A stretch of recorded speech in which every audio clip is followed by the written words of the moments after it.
जय जय श्री राधे। दोस्तों, आपने भगवान श्री कृष्ण के कालिया नाग के मान मर्दन की कथा तो सुनी होगी, नहीं सुनी होगी तो हम आपको बहुत संक्षिप्त में सुनाते हैं। ये स्थान जो है ये उसके आगे की कहानी का है, वो हम बताएंगे। तो आपको पता ही है, जैसा कि भगवान कृष्ण तो लीलाधारी हैं, तमाम लीलाएं करनी होती हैं। तो यहाँ भी एक लीला की थी। यमुना जी के किनारे अपने जो बाल सखा हैं उन सखाओं को लेकर के गेंद खेलने आ गए थे, और गेंद खेलते खेलते जो है भगवान कृष्ण पर जैसे ही शॉट मारा था, उस शॉट के उसमें जो गेंद थी वो यमुना जी में चली गई। अब जो उनके सखा थे वो कहने लगे कि भाई हमको तो यही गेंद चाहिए। तो भगवान कृष्ण जो है उस गेंद को लेने के लिए यमुना जी में छलांग लगा देते हैं। ये कहानी आपने सुनी होगी, लेकिन इसके पीछे का जो सार है वो आपको हम बताते हैं। पहली बात, यमुना जी में एक कालिया नाग रहता था। वो कालिया नाग जो है यमुना जी को प्रदूषित कर रखा था कालिया नाग ने, क्योंकि उसका जो विष था वो विष उसमें से निकालता था। उस विष से जो है यमुना जी प्रदूषित हो जाती थी। तो उसको कालिया नाग को वहाँ से यमुना जी में से निकालने के लिए भगवान श्री कृष्ण ने ये लीला की थी। तो जब भगवान ये लीला तो आपको पता ही है कि भगवान कृष्ण जब उसमें यमुना जी में छलांग लगा दी तो नीचे पहुंच गए। वहाँ पर जो नागराज की जो पत्नियां थीं, उन पत्नियों ने कहा कि बच्चा तू यहाँ क्यों आया है, यहाँ से चला जा। अगर नागराज को पता लग गया, वो जाग गया, उस समय नागराज सोया हुआ था, वो जाग गया तो तुझको दिक्कत हो जाएगी, तुझको अपने प्राणों से हाथ धोना पड़ जाएगा। लेकिन भगवान कृष्ण ने कहा कि मेरी चिंता मत करो, तुम अपने नाग की जो है रक्षा करो, उसको उसकी जान की बात करो। तब फिर वो नाग जाग गया था, और जागने के बाद जो है भगवान कृष्ण से काफ़ी टाइम युद्ध हुआ, और उसमें जो है नागराज हार गया था। तो नागराज की जो पत्नियां थीं उन्होंने हाथ जोड़ करके जो है नागराज के प्राणदान की मांग की थी।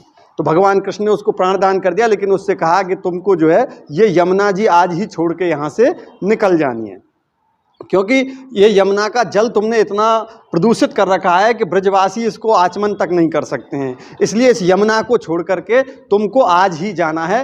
तो वो तैयार हो गया। तो नागराज ने कहा, महाराज मैं यहाँ से जाऊँगा तो जो गरुण हैं, आपके जो सेवक जो गरुण हैं, वो गरुण हमको परेशान करेंगे, गरुण है हमसे दुश्मनी मानता है।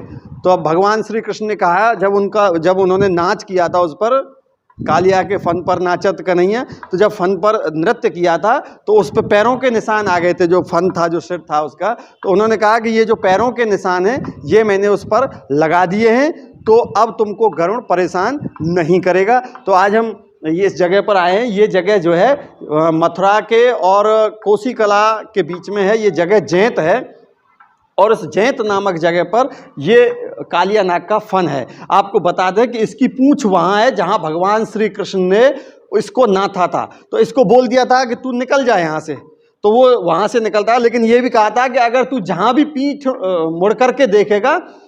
मुड़ करके देखेगा वहीं तू पत्थर का हो जाएगा। तो ये जो नाग है ये फन है, और पूंछ वहाँ पर है जहाँ पर नाग का मान मर्दन किया था। तो इसने यहाँ पर इस जगह पर मुड़ करके पीछे देख लिया था, तो ये पत्थर में तब्दील हो गया है। और इसको अंग्रेज़ों ने खोदने का प्रयास भी किया था, तो उनको जो है दिक्कत आई थी। तो आज हम आपको ये बताते हैं, यहाँ पर ये कालिया नाग के दर्शन हम कराएंगे आपको। तो आप देखिए किस तरह से जो है इनका पूरा जो है बना हुआ है। ये देखिए फन बने हुए हैं बाकायदा, और यहाँ पर ऊपर इनके जो है भगवान कृष्ण के चरणों के निशान है। चूँकि हम इसको छुएंगे नहीं, तो ये जो परना से ये फन जो चरणों के निशान है वो ढके हुए हैं। बहुत ही सुंदर स्थान है, आप देख सकते हैं।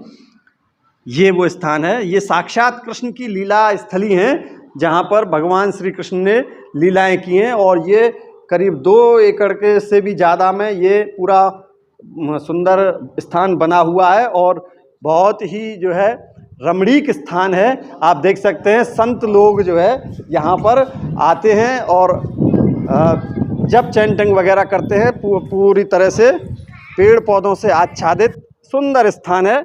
और ये यहाँ पर सुंदर लीलाएं, भगवान कृष्ण की जो गेंद वाली लीला है, कालिया के मान मर्दन वाली लीला है, ये उकेरी गई हैं, आप देख सकते हैं। तो आप जब भी कभी समय मिले तो आप यहाँ पर आइए। ये कालिया नाग का ये मंदिर शायद ही विश्व भर में आपको कहीं मिलेगा। ये अद्वितीय स्थान भगवान श्री कृष्ण की लीला में से एक स्थान ये आज भी आपको दर्शन करने को मिलेगा। जय जय श्री राधे।